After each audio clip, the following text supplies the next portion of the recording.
Welcome to Education 101 with your host, Eric Wolfram. Education 101 is about the amazing education community we have in the greater Spokane area. We highlight the outstanding programs, teachers, supporters, and opportunities of the education community in the Spokane region. Education 101 is brought to you in part by STCU. Here's Eric. And welcome to Education 101. I'm your host, Eric Wolfram.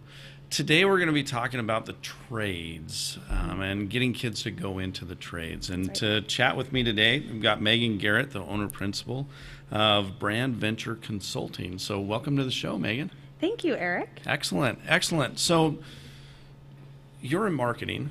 Is that right? I am, that's right. Excellent, excellent. And so talking about the trades, when we first kind of started to talk about this, I think one of the pieces that you came up with was that whole idea of what kind of message are we sending about the trades, and are we starting to miss some of the kids that should be going into the trades that maybe we're steering them away from it? So tell me a little bit about what you were thinking when you think about the trades and kind of what the problem is, if you will, and so on. That's right, Eric. So I am in marketing, like you said, and I'm a storyteller by nature. And that's what we do in marketing, right? So whether we're working with nonprofit organizations or education organizations or big conglomerate organizations, we help organizations identify what their story is. Okay. And trades really are no different than that, right? And they've got a really particular story that's happening right now in the trade organizations, and it's been happening really for about 2 generations. And it's maybe not necessarily self-imposed. Maybe there's forces outside of it that are telling the story for them. But needless to say, there's a story that we have. And I think really you can see the effect of the story that's been told and the perception that it's causing when you look at really the landscape of the trade industries right now. Yeah. And just in some of the research that I've done, there are 500,000 right now today unfilled skilled trade jobs in the United States. That number is projected to rise to 2 million by 2025. That's amazing. So those are highly skilled, highly paid trade jobs in a number of industries. You know, people think when they think of the trades, again, that goes right to that storytelling and that perception. Right. Plumbers, electricians, carpenters, but it really is more expansive than that, and it's more in depth than that. We'll talk a little bit more about that. But those trade jobs, 2 million by 2025, unfilled. And their manufacturing is on the rise in the United States. But 88% of manufacturers state that they have difficulty finding the skilled laborers that they need to fill the positions they have. I remember I was at an event back in April, a workforce summit here in Spokane, and a local manufacturer said that over the past year, they've turned away more than $5 million in sales that would have employed an additional 25 people in the town of Spokane into customized, highly skilled manufacturing work because they can't find the people who are trained or who are willing to come in. And I think that's an important part of the story, willing to come in. I would agree with and you. work in that job. And that's a tragedy. That's $5 million just in that little bit. I mean, it is amazing. And I've heard from friends, from acquaintances that are in the construction side of the trades as well, that they can't find subcontractors, you know, to do some of these jobs, and they're getting top dollar because it's hard to find them. And you know, you find good ones, you keep them, and keep moving forward with them. And so there's definitely a shortage out there. There is a shortage, and 6 of the 10 fastest growing industries right now require a skilled trade in the United States, but that gap still exists. And so we're seeing there's a lot of need for highly skilled labor, but we're seeing there aren't employees, there aren't people going in to highly skilled labor. There aren't the workers to come in and fill those positions. And so we have to wonder, with manufacturing growing, we know construction is growing. I mean, just goodness, drive anywhere in the Spokane area and something's under construction. Someone is building, whether it's a business building or a housing development or, gosh, an apartment complex. They're everywhere. They are. It's amazing. We can see that it's growing. We can see that things are expanding, and yet we're hearing in the backside of that there's this gap, that there aren't the workers coming in, and that it's expanding and increasing. KHQ just ran a story last night about a truck driver shortage, 51,000 open truck driver positions across the United States right now. And so we have to ask ourselves, what's the problem? Why? Yeah. Why do we have this gap in employment? And I'm not an expert in the trades. Yeah. And I'm not an educator, like probably a lot of people who come into your program, but I am a marketer. And so I think I have a unique perspective on this. And this is an area where I'm really looking to take brand venture consulting and to think about that's what I love doing with the company, is addressing different problems and how do we use communication to solve different problems, because that's really what we do as marketers. And I think the reason and the answer to why are we going to have 2 million unfilled trade jobs by 2025 is because we're selling a bad product and we're telling a bad story. Yeah, that's telling the bad story, and that's the thing that gets me here. Again, like you said, it's not necessarily that we're experts on it, but it's a noticing, right? And the thing that fascinates me on this is the idea of where your perspective is coming from. From the education side of the house, I think there's work that we need to do. Personally, again, I think we're getting better as we've talked. But to hear you talk about the marketing side and how we communicate some of these jobs and the perception that goes along with it, it fascinates me. So I want to hear more about your side of how you see this in the storytelling of blue-collar jobs, if you will, the trades. So I think that's it right there. And I'm glad you said that, because that was a really perfect segue. And I think it starts at something so basic in the way that we classify blue collar and white collar, and in the way that we think about that. And so I want to start, because it's really interesting. As I was preparing for our conversation today, I looked up what is the definition of a blue collar job and a white collar job.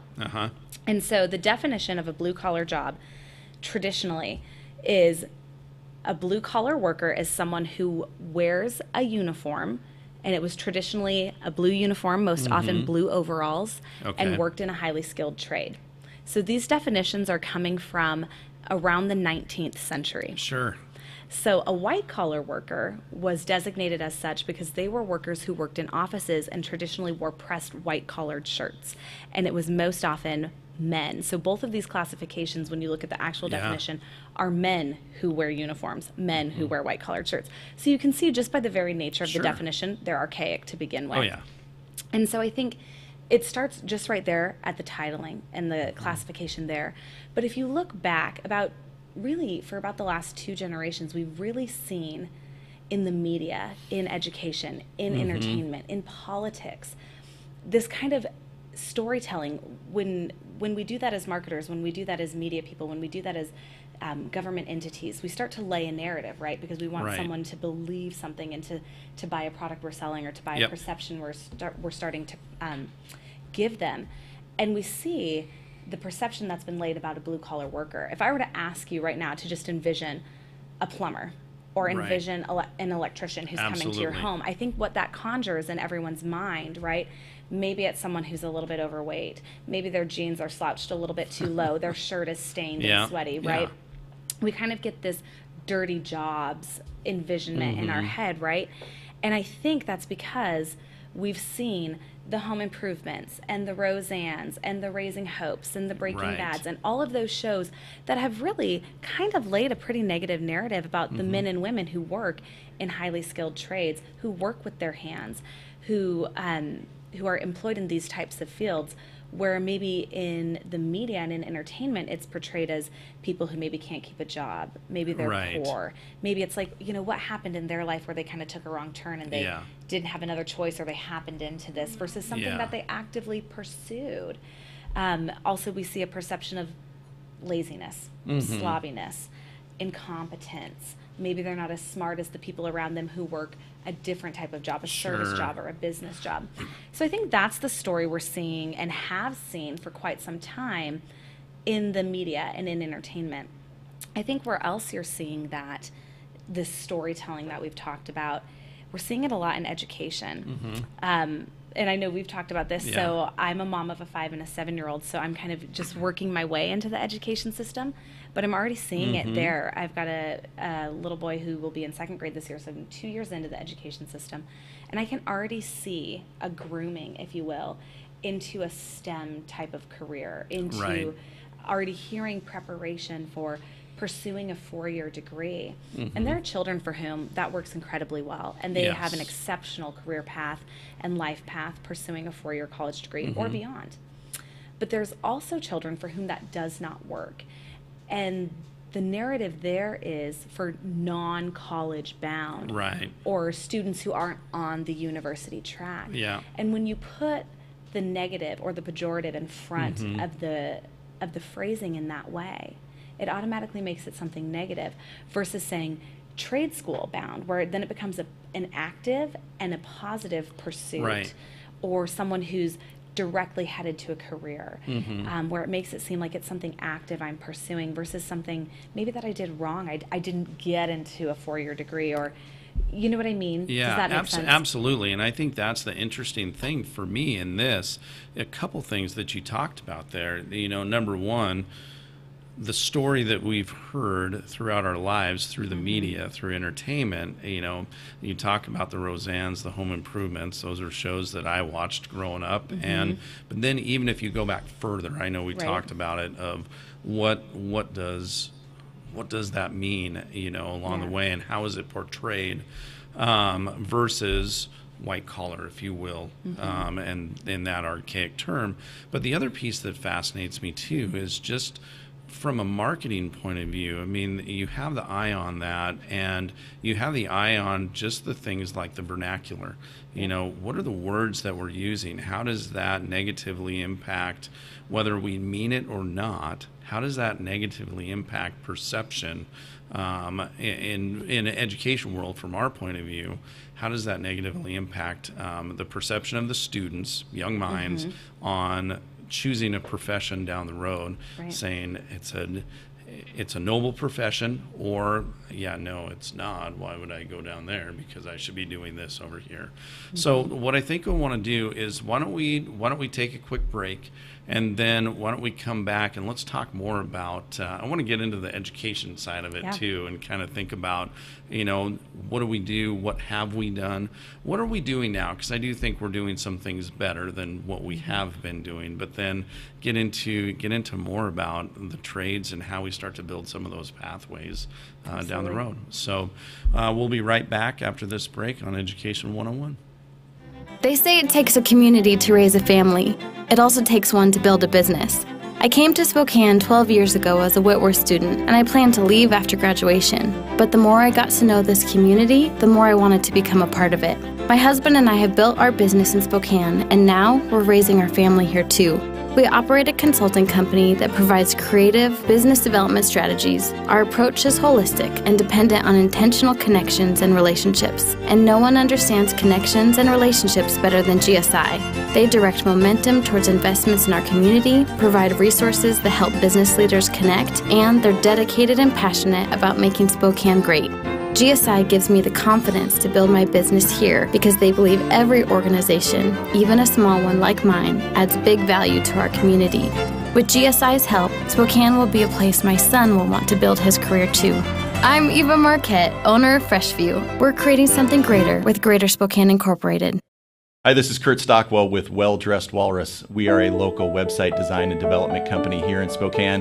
What we do is build beautiful, usable websites for local businesses. A website needs to be beautiful, it needs to be usable for your users, your customers, and yourself. Contact us anytime. We'd love to talk with you about your online marketing.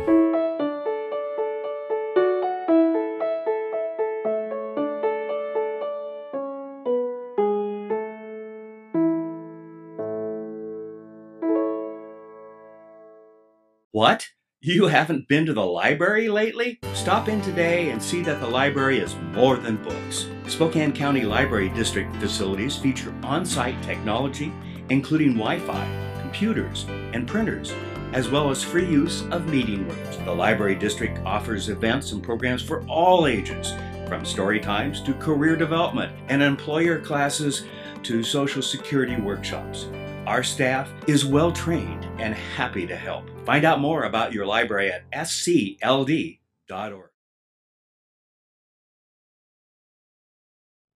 And welcome back to Education 101. Again, we're talking about the trades and building pathways, not into just the four-year university path or the college path, if you will, but also thinking about what are the other viable jobs that are out there that, as we mentioned before, we're going to have a huge gap in for the next few years, and how do we start to encourage students to think about those and earn some good wages to be able to be in these trades as well. So before we left, we were talking about the whole idea of education and some of the things that we do say and have said in education, and I can attest to some of these things.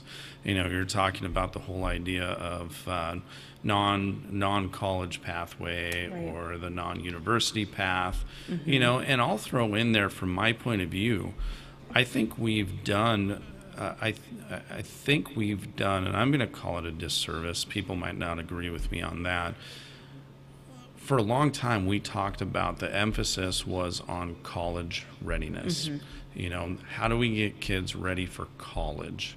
The opportunity for college is really what we were talking about, you know, to make sure that if they chose to go that route, they were ready for it. One of the challenges or one of the problems with that is we left off the other things and saying, oh, it's okay to go over here. We left off the descriptor of saying it's about getting the opportunity if you want to go there. There's a lot of other things that are great opportunities as well. And I think we're finally starting to make that realization. You know, I think about some of the school districts in this area that have what's called a T24 emphasis, which is technical schools, 2-year, 4-year degrees. But again, it's starting to get away from that idea of you're going to university, you're going to college. That's what we're prepping you for. And I think that's part of the story that kind of took a wrong turn. I really do. I think we're starting to do better and talk about some of those pathways, you know, from an education side, to start to say, even in STEM, I would even say that. I think when STEM first came out, we really talked about STEM and defined STEM as higher education pathways in the STEM field. I think we're starting to do a much better job now of starting to broaden that and say STEM's not just for university. STEM is, there's STEM in a lot of different things. Let's talk about just the engineering side of it and say that's building, right? We need to know all those pieces that kind of go along with it. So we're doing better. I think so. We're doing better. We still have a long ways to go to change that story. You know, I know one of the pieces that you've talked about, and I love this as well, and I don't know where it's going to take us, but I think about Mike Rowe, and you talked about dirty jobs earlier, you know, and some of the work that he's done lately has done a really good job of advocating for the trades. Would you agree with that? And I know you've seen some of those shows, and we've talked about it. You know, I do agree with that, and I was just recently watching kind of a Trades Deserve More Respect promotional video that Mike had put out, and he said, in this video he was interviewed, and he said, we are 100% completely in control of the way we talk about what is a good job and what is a bad job. And I agree with him, and I'd go one further, and I would say we're 100% completely in control of how we classify what is a good job and what isn't a good job. And I think the way in which we do that is, instead of classifying a good or a bad job, we start back at, you said, you know, what do we do in education? How do we really kind of fill the gaps and kind of change where we maybe took a wrong turn? I think it starts with I think we need to kind of do almost like you would a corporation, right? We need a branding overhaul on the trades. We need to change that perception, and really, I don't know if that starts at the trade unions, or if that starts in government, or if that starts in education, but or really working together as a conglomerate of all of those organizations, coming together and saying, we have to paint a different picture. We need government to stop saying Joe Plumber every time they discuss Middle America. We need, you know what I mean? We really need to overhaul everyone's image of what they think of when they think of someone who works with their hands, when they think of someone who builds literally instead of builds figuratively. Yes. And think of how they could more work together and bridge gaps between business and service and trade industries. And I think that starts with, instead of having my kindergartner pick a STEM bin every time he has a free choice activity, he can pick from 6 STEM bins. I think it's helping students, instead of asking them, what do you want to be when you grow up, and narrowing them from kindergarten on into a job track, asking them, what are you passionate about? What do you love to do? What drives you? What ignites a fire in you? Yes. And then inviting them to find ways to pursue skills that match that passion. And then once you have the passion and the skills matched, thinking about education in that way, where children are allowed to pursue a passion, skills that build and then translate that passion into a career and a life path. And so I think it kind of flips education on its head, right? And we maybe aren't all sitting in rows of desks. I know it's kind of a wild thought. Oh, yeah.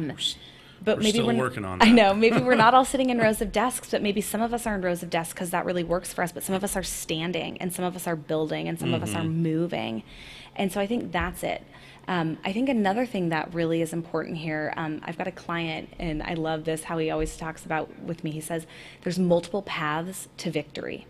Yes. And I think where we took the wrong turn is we chose a path to victory, and we said, this is what success looks like. Success looks like X. 4-year or plus degree path, this type of a job, this type of a life look is what success looks like. But really, there are multiple paths to success. And some people are going to never do any type of schooling outside of high school and live a very successful life. Some people are going to do a trade. Some people are going to do a 2-year degree. What I think a lot of people also don't realize is when you go into a Journey Apprentice program, you come out often with a 2 or a 4-year degree, because that's a 3 to 4 year program, and you're earning and learning at the same time. So you get equivalent to a 4-year degree oftentimes, or a 2-year degree. Right.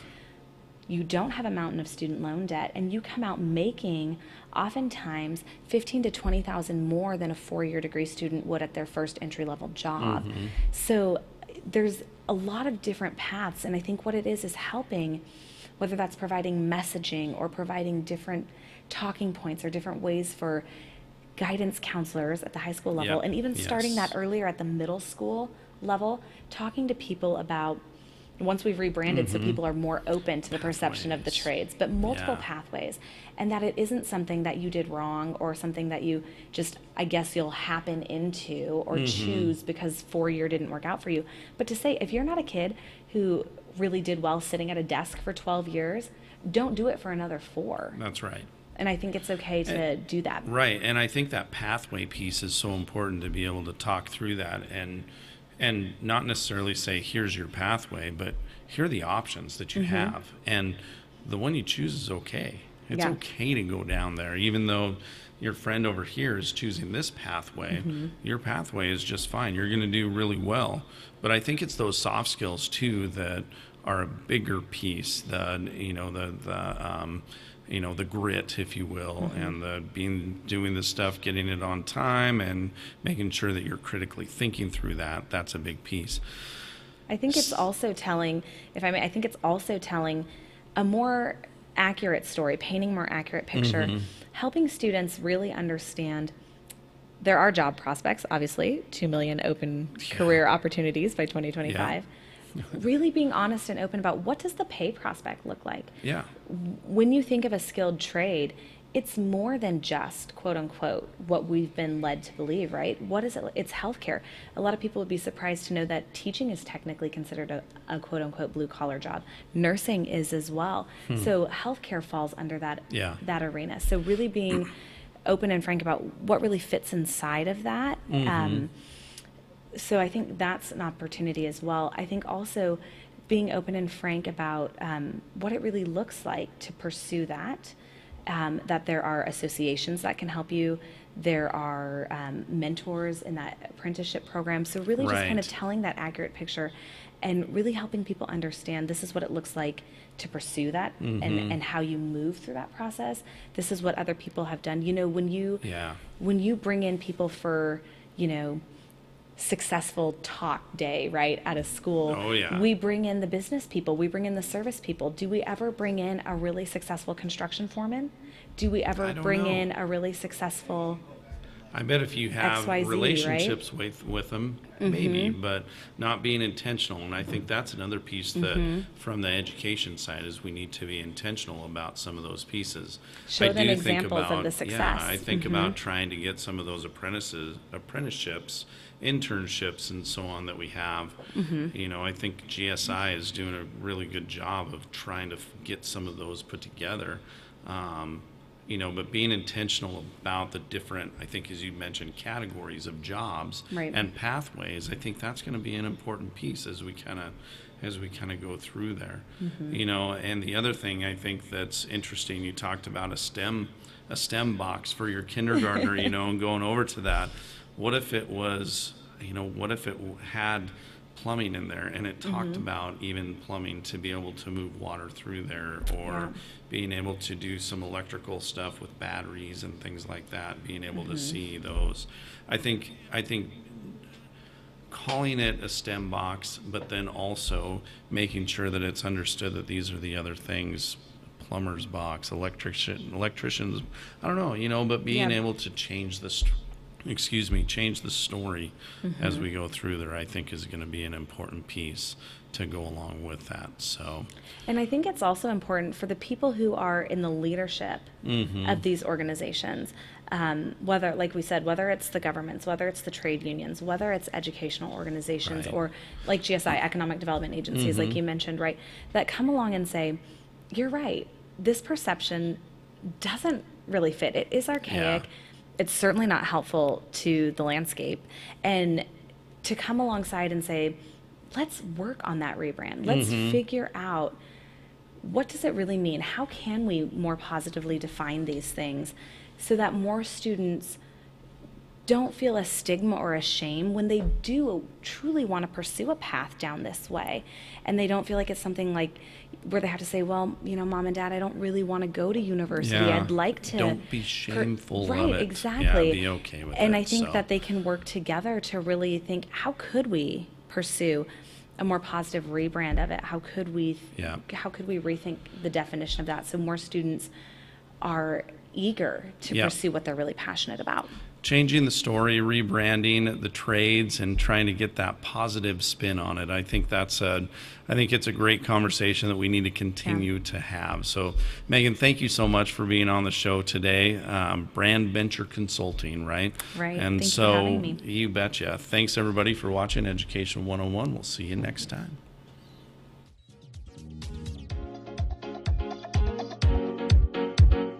Education 101 is produced in Spokane, Washington by SpokaneTalksOnline.com, which is solely responsible for its content. Education 101 is brought to you by our friends at STCU. Ask Eric a question, recommend a guest, and hear this program again online anytime at SpokaneTalksOnline.com.